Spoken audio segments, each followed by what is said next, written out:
Hello, welcome to another episode of Field of Screams podcast. Today we will be talking about Friday the 13th. Yes, the OG, the one made in 1980, the one that started it all. How this movie came to be: in 1978, a man named John Carpenter released a movie called Halloween. It was pretty popular, a lot of people liked it.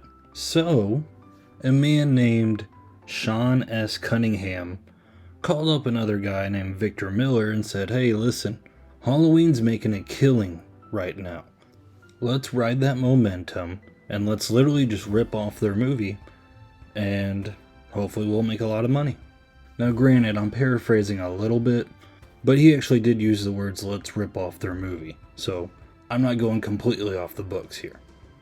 So Sean Cunningham ended up producing and directing this film, and Victor Miller ended up writing this film, which they worked together and they got along just fine. But I mean, if you look at present day, there is a little custody battle between them two, and that is why we haven't gotten a Friday the 13th movie in so long. Now, granted, I'm jumping way far ahead. Let's go back in 1979-ish, probably, a little bit before the movie actually came out. They sold the movie to Paramount, and once they did that, they were able to get the ball rolling. They got Betsy Palmer to play in this movie, Adrienne King, Kevin Bacon. I mean, Kevin Bacon was unknown at this time, which is kind of funny how things work out. I mean, we got Johnny Depp in the original Nightmare on Elm Street, Jamie Lee Curtis in Halloween, Jennifer Aniston in the original Leprechaun. I mean, heck, we even have Matthew McConaughey in one of the Texas Chainsaw Massacre movies.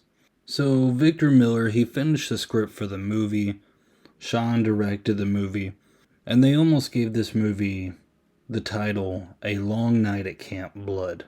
But they kind of realized, you know what, we're ripping off of Halloween, let's just follow the trend and name this series, or this movie, they didn't know it was going to be a series yet, let's name this movie Friday the 13th, another ominous holiday.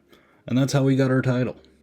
So this movie that directly and intentionally ripped off of Halloween, which Sean Cunningham admits it all the time, even present day. He's like, oh yeah, we definitely ripped off of that.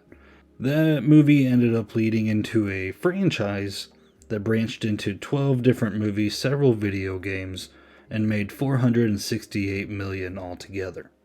So not too bad. This movie made $59.8 million itself. They had a pretty viral marketing campaign. They invested a lot of money into it. There was a lot of commercials just advertising this movie like crazy. And a lot of people came out to see it, especially after the Halloween craze.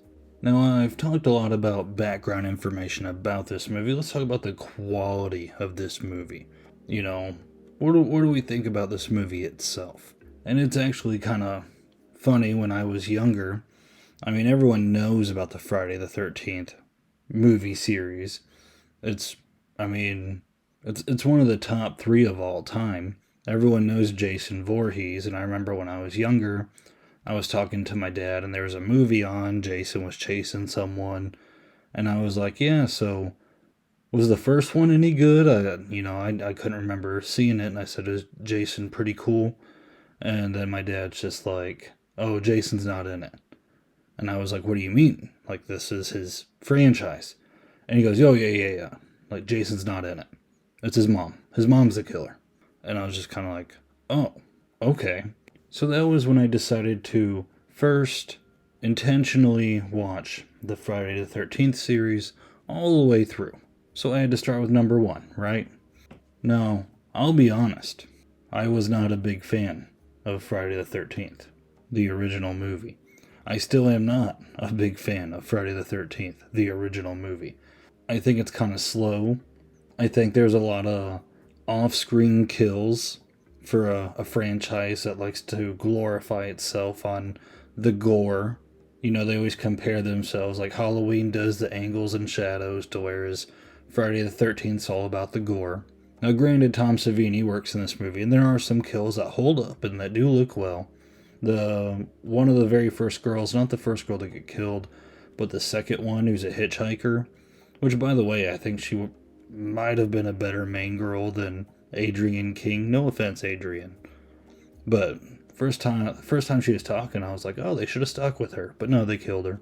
But that kill was pretty good. He slit her neck and the blood came out. It looked pretty realistic for the time. It was a good kill. But again, 4 or 5 off the screen kills. Come on. Going back to the good kills, I will say the way that Kevin Bacon dies was a pretty good kill. He gets stabbed through the throat as he's laying in the bed. That was pretty creative. Though part of me does wonder why Mrs. Voorhees would crawl underneath his bed and stab him that way instead of just stabbing him while he's on the bed. That seems a little easier. Another good kill is the guy who gets the axe to the head. Though I think the actor, he got the fake blood in his eye. And I think he went temporarily blind for a little bit, or it did damage his eyesight. Because back then, Savini, when he mixed the blood, they didn't realize that it was harmful to the eye, and yeah, the actor took some damage for that. So, I mean, that kind of sucks. But it was a good kill in the movie.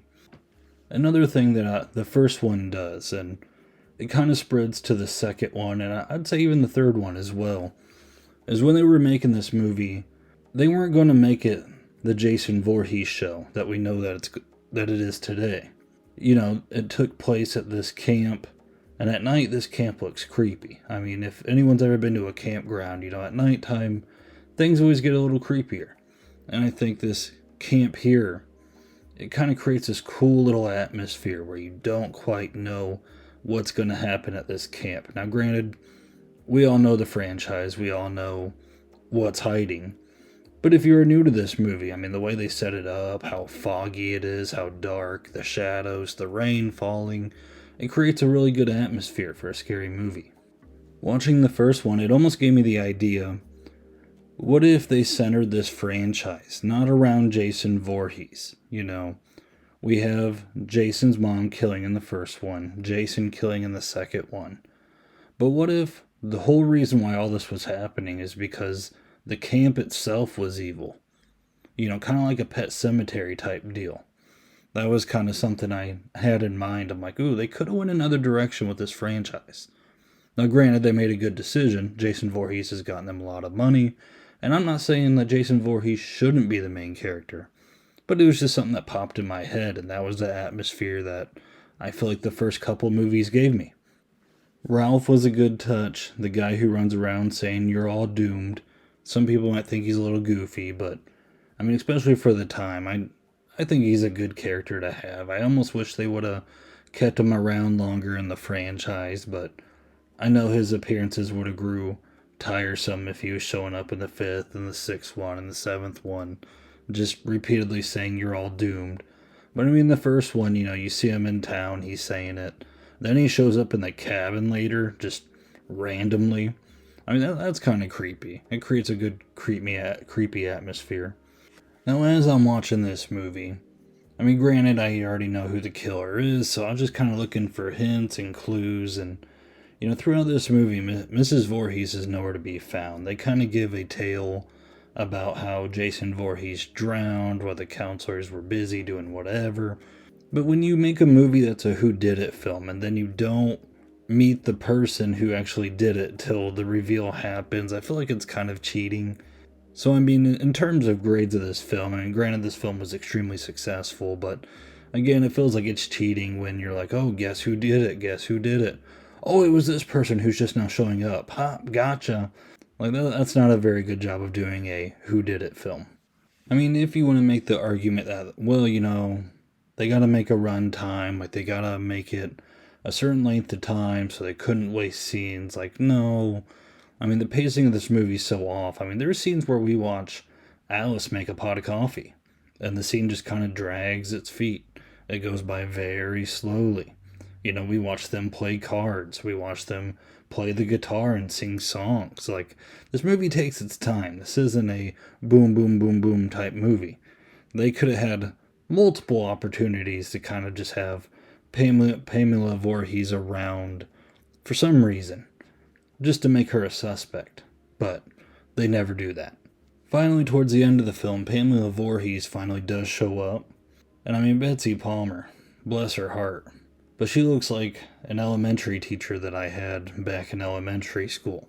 not exactly the most intimidating figure. It's probably a good thing they moved on to Jason Voorhees in the later sequels. But she shows up, she does her thing, and the actress Betsy Palmer, again, if you watch the documentary Memories of Crystal Lake, I think it's called, she completely trashes the script of this film. I think her words exactly, she called it a piece of shit. And she said the only reason why she was in this movie is because she wanted to buy a new car. So she wasn't too thrilled to be in it. But, I mean, she's in it, and it seems like she embraces it now. So, that's good. Our final girl, Alice, she does eventually dispose of Mrs. Voorhees. She chops off her head, which is a pretty good scene. It's a fun scene. But after that scene, there's kind of a dream sequence where she's floating in the river, and then Jason Voorhees' broken down body jumps out of the lake to grab Alice and drag her down into the water. And it is by far the scariest scene in this movie, in my opinion. And I guess the audience members in the theater, I mean, whenever this scene happened, the theater erupted. People were terrified. And I mean, that's why in this franchise, this scene's repeated at least 3 or 4 different times in the later movies. So I mean, they knew this scene was effective, and they used it multiple times once again. Like I said in the beginning of this episode, this film was very successful, led to multiple sequels down the road, 12 of them. Was Alice a great final girl? I thought she was alright. I mean, I usually don't hear people saying she's the best ever. I don't think people ever go that far, but she does fine. Pamela Voorhees is the killer. I don't know if she's the best killer ever, but I mean, the story does its job, and it gets us to Jason in the second film. And that's where the fun really starts happening. Am I a big fan of this film? No, I am not. I think it is one of the worst in the franchise, which is rare for people to feel that way about the very first movie of a franchise. But, I mean, that's just how I feel. If you feel differently, that's fine. That's your opinion. And I mean, if you're going to argue that this film launched everything, I mean, that is correct. It did. I mean, you think of all the lore that's set up with the horror genre itself. The Friday the 13th franchise set that bar. Usually the cliches that people kind of mock the horror franchise for, usually it's leading back to Friday the 13th. The rules that are kind of established. I mean, if you watch the movie Scream and they're talking about if a character has sex, they're going to die off. That usually happens in a Friday the 13th movie. I mean, the weaknesses in Friday the 13th films are usually the weaknesses that are critiqued with the horror genre. So, by all means, just because I don't really care for it, it is a very important film in terms of horror. But enough of what I think. Tell me what you think of this movie. The very first Friday the 13th. You know, is it worth the hype?